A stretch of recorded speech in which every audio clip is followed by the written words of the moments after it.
Hello everyone, today we will talk about how to fix or how to solve the problem of being slow on Uber app. You click on settings.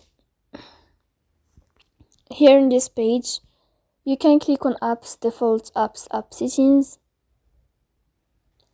When above, you can search about Uber app and you will enter here. Then you can click on first stop and you can click OK. After that, you will enter to the window of storage. Here you can click clear cache. Don't click clear data because that can delete your account. In the end, you can turn off your phone and you can wait a moment to turn on your phone again.